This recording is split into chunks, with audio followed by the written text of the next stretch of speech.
হযরত ইউসা এবং মূসা আলাইহিস সালাম যখন পানি দিয়ে মুখ টুক ধুচ্ছিলেন, পানির একটা আওয়াজ আছে না, তো মুখ যখন ধুচ্ছিলেন পানির ওই যে শাওয়ারগুলা ছড়িয়ে যাচ্ছে না, এতটুকুনের মধ্যে মাছ জিন্দা হয়ে গেছে।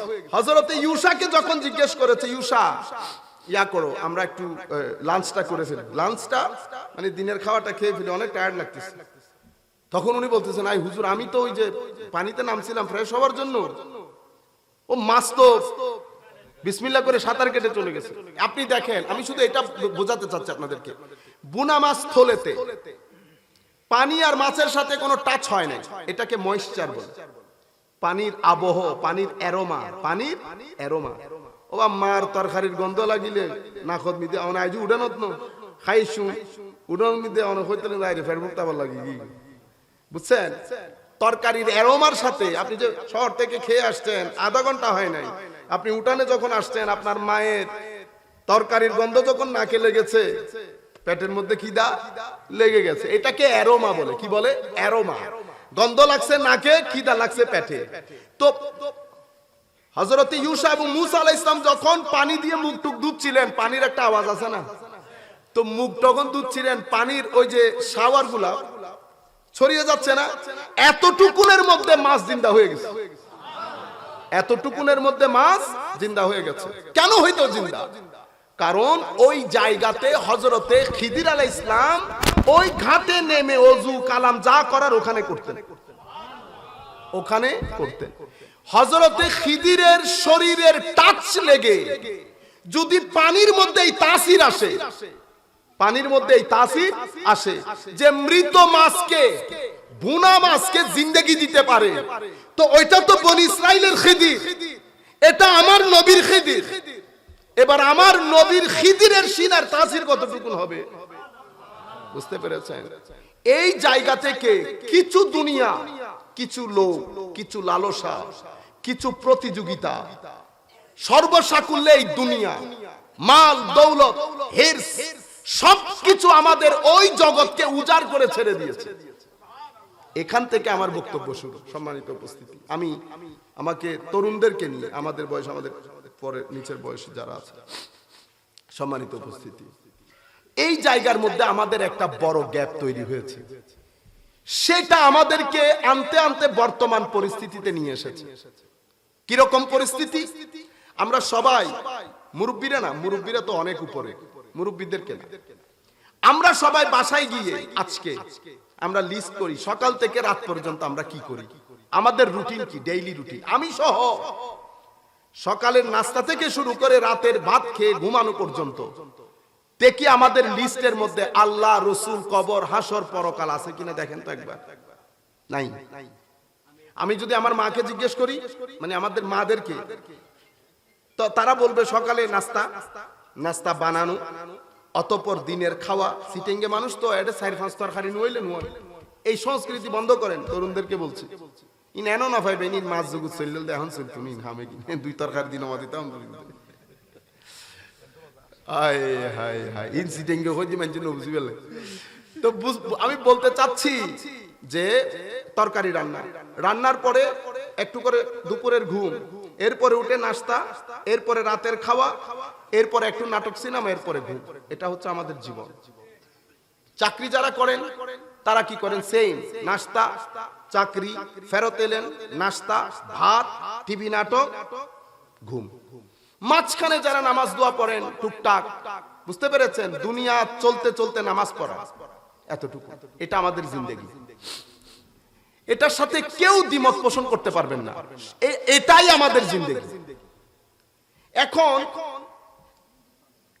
এই জিনিসটা একটু এক পাশে রাখেন, রেখে আমরা কয়েকটা প্রশ্ন খুঁজব, প্রশ্নের উত্তর খুঁজব। প্রথম প্রশ্ন যেটা, সেটা হবে আমাদের জীবনের উদ্দেশ্য কি? ভেরি ইম্পর্টেন্ট প্রশ্ন। আপনি আজকে গিয়ে বাসায় লিখেন, এগুলো আপনাদের জীবনকে সিম্পল করবে, স্থির করবে, সুখ দেবে, শান্তি দেবে। আপনি যদি এগুলার বাইরে করেন, মনে রাখবেন আপনার জীবনের টার্গেট যদি টাকা পয়সা হয়, তো মনে রাখবেন টাকা পয়সা কখনো কোনো ব্যক্তির জীবনকে শান্তি করে না। টাকা পয়সা আপনার জীবনকে কিছুটা রিল্যাক্সেশন দেয়, চিন্তা মুক্ত করে, কিন্তু আপনার জীবন শান্তি প্রতিষ্ঠা করতে পারে না। টাকা পয়সার কাম জীবনকে শান্ত করা না। যদি টাকা পয়সার কাজ জীবনকে শান্ত করা হতো তো ইংল্যান্ড, আমেরিকা, ইউরোপের লোক আত্মহত্যা করতো না। ইউরোপের বিয়েগুলা সকালের বিয়ে বিকালে ভেঙে যেত না। বিয়ে ভাঙে কেন? অন্তরের অস্থিরতার কারণে, অশান্তির কারণে। অশান্তি কেন হয়? কারণ আপনার অন্তর স্থির না। ওমা এত টাকা নিয়ে আপনার অন্তর স্থির হলো না। আপনারা বুঝতে পারছেন? আপনারা মনে করছেন আমেরিকা চাকচিক্যময় জীবন, সুন্দর গাড়ি, সুন্দর বাড়ি, অসাধারণ জায়গা। আমেরিকা অসাধারণ সুন্দর। এরকম সুন্দর একটা দেশের মধ্যে মানুষ ডিপ্রেশনে ভোগার কথা না। এরকম দারুণ একটা দেশের ছেলেপুলে মিনিটে মিনিটে আত্মহত্যা করার কথা না। এরকম সুন্দর একটা দেশের বিয়ে ক্ষণে ক্ষণে, মুহূর্তে মুহূর্তে ভেঙে যাওয়ার কথা না। এরকম সুন্দর একটা দেশের লোক রাস্তাঘাটে বসে জুয়া, মদ, গাঁজা এগুলা খাওয়ার কথা না। কিন্তু হচ্ছে।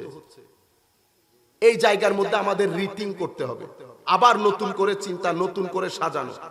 আমার জীবনের উদ্দেশ্য, আপনি বলবেন স্যার আমি ভালো একটা কলেজে পড়ি, ইউনিভার্সিটিতে পড়ি। আমি যদি আপনাকে জিজ্ঞেস করি আপনার জীবনের উদ্দেশ্য, আপনি বের করেন কি উদ্দেশ্য? আপনি প্রত্যেকটা ছেলে বলবেন আমার জীবনের একমাত্র উদ্দেশ্য হুজুর একটা ভালো চাকরি, ভালো একটু শিক্ষা, ভালো একটা জব। এই আপনার জীবন। জব ভালো কেন? আপনার একটা ভালো ফ্ল্যাট দরকার, আপনার ভালো একটা গাড়ি দরকার। এতটুকুনি তো জীবন। এরপরে কি? ইংল্যান্ড, আমেরিকার লোক যখন সবকিছু পেয়ে যায়, গাড়িও এসেছে, বাড়িও এসেছে, এরপর কি? এরপর কি জানেন? এরপর হচ্ছে হতাশা, টেনশন, মানসিক অস্থিরতা, বিয়ের ভাঙ্গন, অতঃপর মদ, অতঃপর শুক্রবার শনিবার রাস্তার মধ্যে চিত হয়ে থাকা।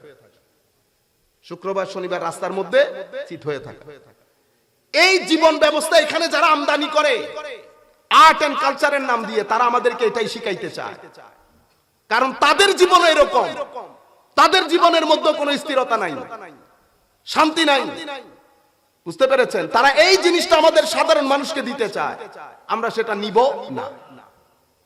আপনারা দেখেন সিম্পল দুই একটা উদাহরণ।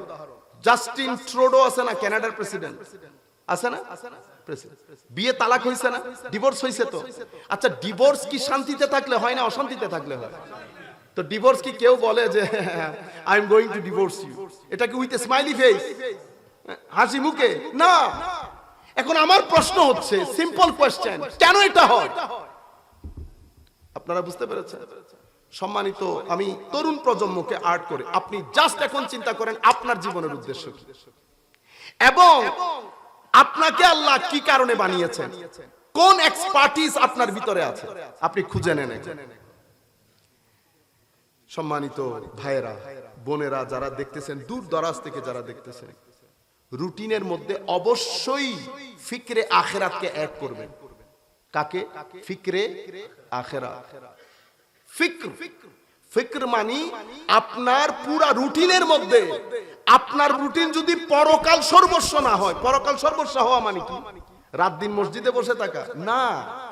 পরকাল সর্বস্ব মানে আমি যা কিছু করব প্রত্যেক কাজের মধ্যে আমার আল্লাহ শামিল থাকতে হবে। আমাদের শিক্ষা ব্যবস্থা, ফিজিক্স, কেমিস্ট্রি, ম্যাথ, যে কোনো বিষয় আপনি পড়েন, কোনো অসুবিধা নেই, কিন্তু আপনি বিষয়গুলোর মধ্যে আমার আল্লাহকে স্মরণ রাখিয়ে আপনি প্রত্যেকটা ক্রিয়া করার সময় মাথায় রাখবেন এটার একটা প্রতিক্রিয়ার জন্য আখিরাত আছে, এটার একটা প্রতিক্রিয়ার জন্য আখিরাত আছে। আপনি যখন নিজেকে এভাবে ঢেলে সাজাবেন তো কি হবে? ইন্নাল্লাহা লা ইউগাইয়িরু মা বিকৌমিন হাত্তা ইউগাইয়িরু মা বিআনফুসিহিম।